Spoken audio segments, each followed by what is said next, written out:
You're watching my Oddsbreaker. I'm Frank Trigg. That is Brad Tavares getting ready to do battle coming up here. UFC Fight Night 35 against Lorenz Larkin, excuse me. Brad, I've been watching you train quite a bit at over at Couture's, as I normally do. And for some reason, it seems like you're 2 or 3 inches taller than you used to be. Did you get your legs broken and get some more height? Because for some reason now, whenever I try to think about sparring with you, I don't, because I don't think I can hit you in the head anymore. You're too tall to me to catch.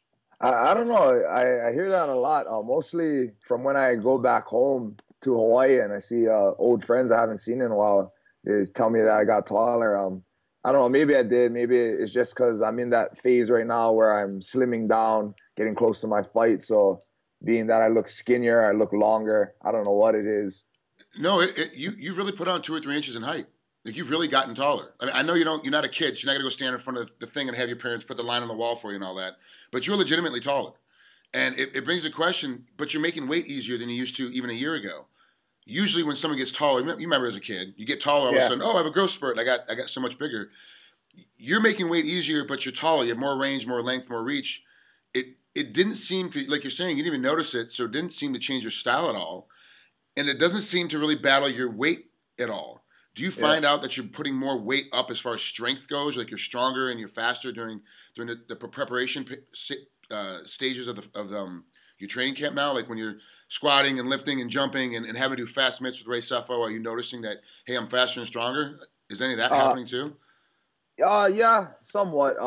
The past few camps, my strength and conditioning coach, Ian O'Mauza, he and I kind of structured some things around as far as before when we first started working together, it was more conditioning, grind. And a lot of times I'd find myself overworked, Mm-hmm. So I had to take into account that I work hard throughout the week at my normal practices, sparring, mitts and stuff. And, that goes towards conditioning. So we structured it so we're beginning outside of camp and the beginning of camp, we do a lot more strength. We still do, we get the heart rate up, get working, break a sweat, but we do a lot more strength. And towards the end, we taper it more towards the conditioning. So yeah, I do feel stronger than I used to feel. And maybe it's just, I'm getting older, getting more man muscles or whatever it is. But yeah, I feel a little stronger than I used to. I remember a few years ago. And at the same time, I think when you learn these techniques, as far as wrestling, jiu-jitsu goes, it makes you seem a lot stronger too, because now you know exactly how to do them. You know where you should put effort in and strength, and instead of just trying to brute strength something. So it makes it feel a lot better. We actually were talking about that yesterday at a pro grappling class at Extreme Couture's, where guys like Cael Sanderson and John Smith are two of the best wrestlers America's ever had. And you watch them lift weights, and you're like, that's the best wrestler? Like, he can't push anything. He can't move anything. But then they know the angle. They know how to cut to the right spot. And when you're actually competing with them, they feel like they're 5,000 pounds. And you're getting a lot of that now. And I see you grappling with guys, and you're underneath or you're on top of somebody underneath you trying to get away. You can see them getting crushed. You can see them getting buried. Does that give you a lot more confidence and save a lot more energy, because you feel like, hey, if I get on top of this guy, I can hold him in position and take a break. Not take a break, but get some rest before I smash him up again?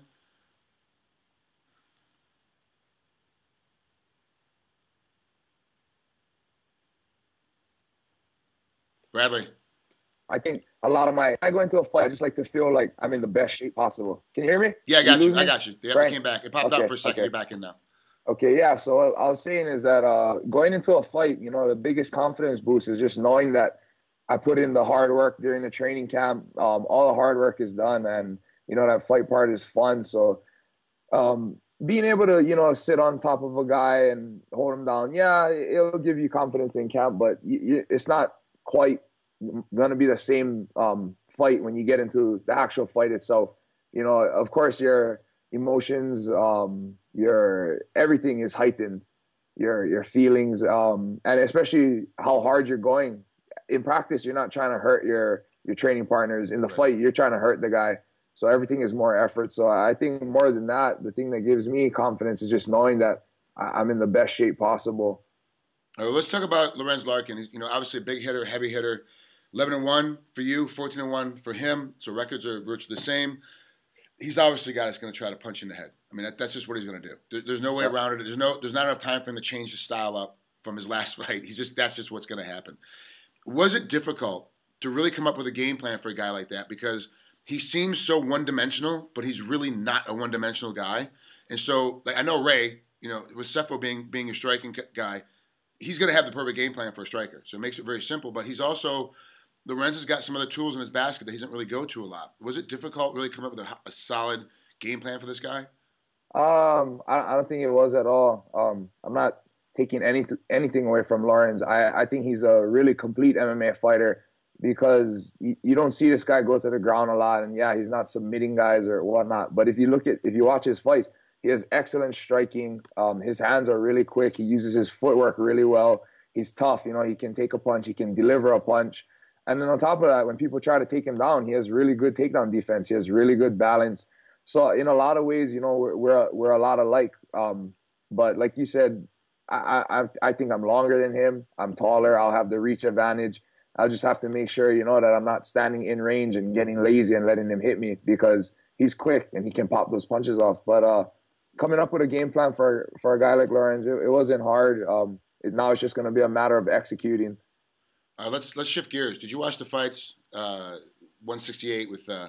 First, let's talk about Travis Brown and Josh. Oh Barnett. Yeah. Obviously, Barnett was the more complete MMA fighter. He's the guy that he's going to take Travis down, pass his guard, and put him in a Kimura and finish the fight early. Mm-hmm. Somehow, and I said this a couple of interviews beforehand when people interviewed me about the fight coming up, I said Travis somehow finds a way to win. He spent a lot of time with Ricky Lundell learning how to wrestle, but not just defensive, but offensively, so he knew what to look for, what to feel. He spent a lot of time, obviously not at Greg Jackson's where he's training now, learning how to throw little inside peppering shots and catch guys on the way in, on the way out, stuff like that. The fight breaks out. He takes Josh comes in. He catches that knee in the face, then gets elbowed in the head a couple of times, and the fight's over. Were you surprised watching Travis fight and going, it's out of your weight class? I know you can't pay attention to every single fighter that's out there, but did that ending surprise you at all? Watching the way that Barnett crumpled right there at the end. I wouldn't say it surprised me. Travis is actually one of those guys that I do pay a lot of attention to. He's a friend. He's an actual friend, not like just one of these guys that I know. Also, he's a Hawaii boy, so I'm always rooting for anything from Hawaii. And so I was rooting for him, and I knew he was up against tough competition in Josh Barnett, veteran man. This guy's been around forever, and it was obviously going to be a tough fight. But I saw him winning. Now, I actually didn't think that he would win like that again, like how he beat Gonzaga. I thought that he would stay long, pepper him with the jab, and sneak that 2 in there eventually, drop him and finish him up or whatever, maybe knock him out.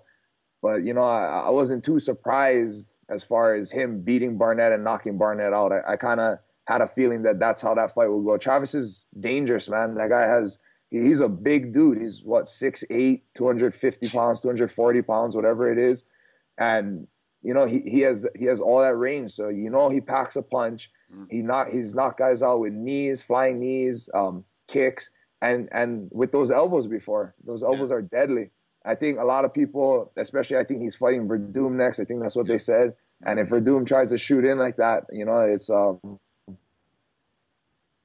better be ready to get some. It's going to be one of those situations with Travis. Like he's just one of those guys that knows how to pull it together, and he's always very, very good in any position that he's in. So let's pop on and move on to the co-main event. Let's talk about Miesha Tate and Ronda Rousey real quick. Miesha battled very well, but she was completely defensive the entire first round and second round. Ronda just stayed on her. How legitimate now is Ronda? I mean, she's obviously legitimate before because she's the champ. But how much more impressed are you with Ronda Rousey now, watching her go into a 3-round fight? We always had the question, could she make it through 2 rounds without falling apart?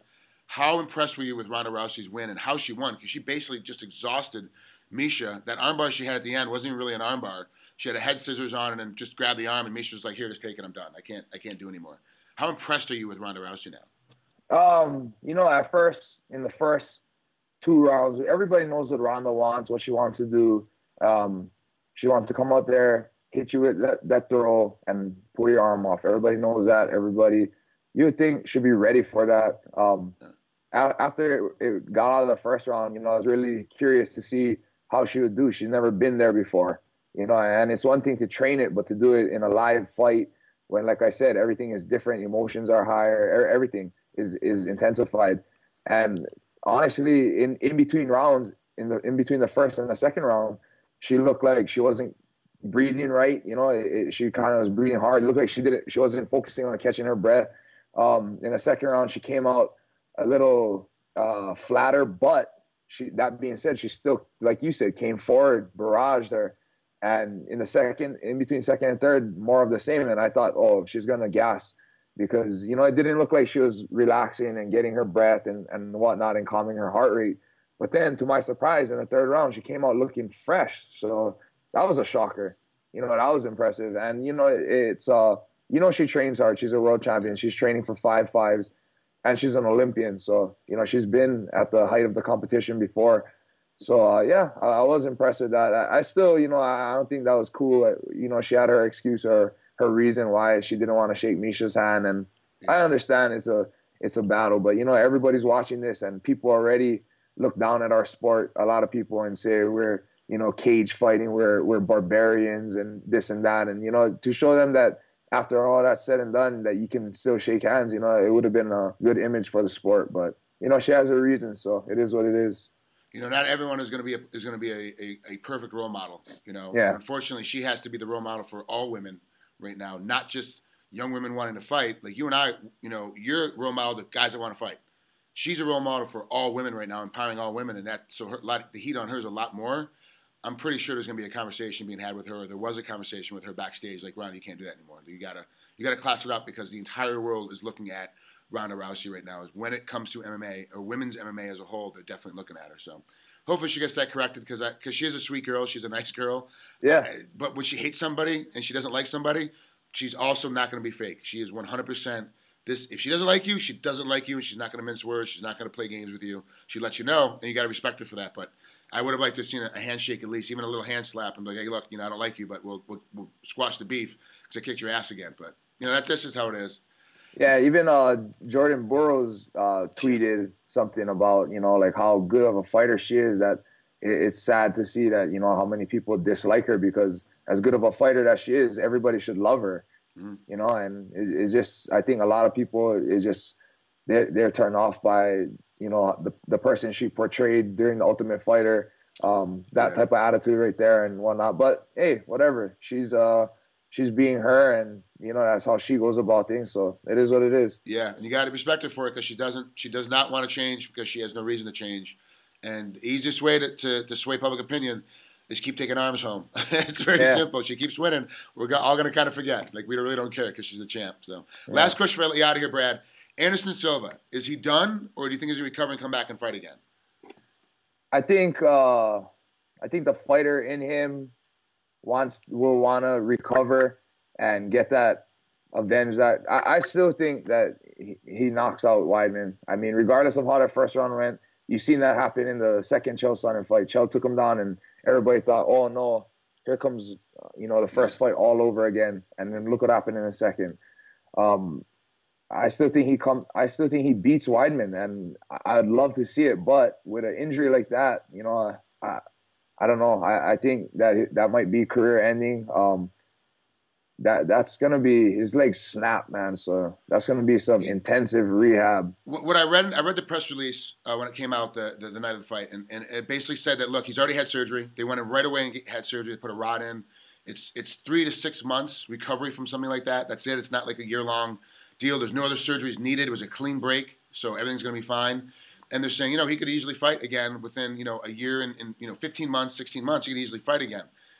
I don't know about you, Brad, but if I kick somebody and he checks it and I break my leg over his knee because he check kicked it, I'm not going to throw leg kicks for a while. Like, I'm not going to, and it's in the back of my head, that pain, that surgery, the suffering, the anxiety, I'm not going to kick anymore. Well, that changes his whole style. Obviously, he's not a kicker anymore, and that's really going to twist things up. I think physically he'll probably be able to fight again.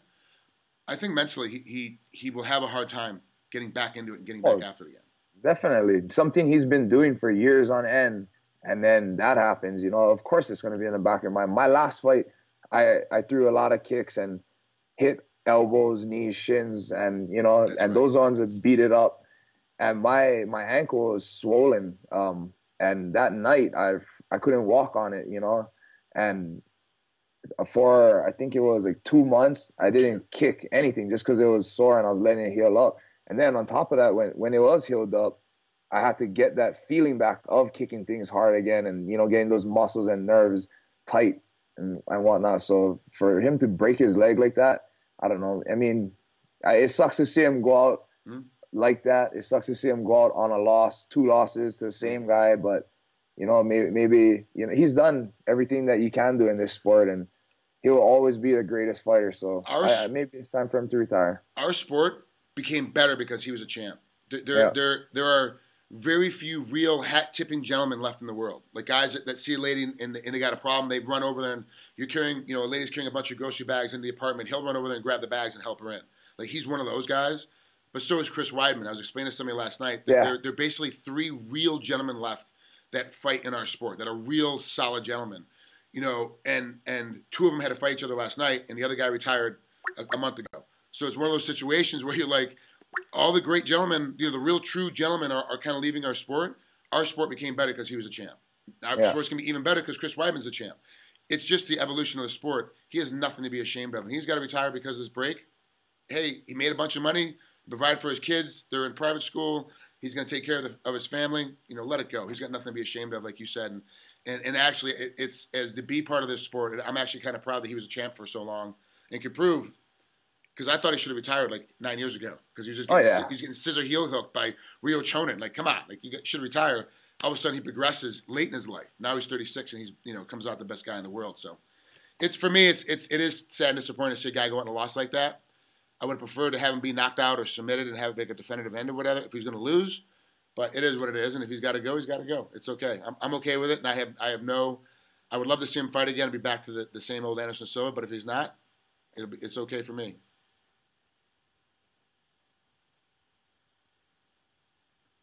All right, Bradley. Well, thanks for coming on MMA Oddsbreaker. We'll talk to you soon. Good luck with fighting with Lorenz Larkin. I mean, it's sad to see that happen to anybody, really.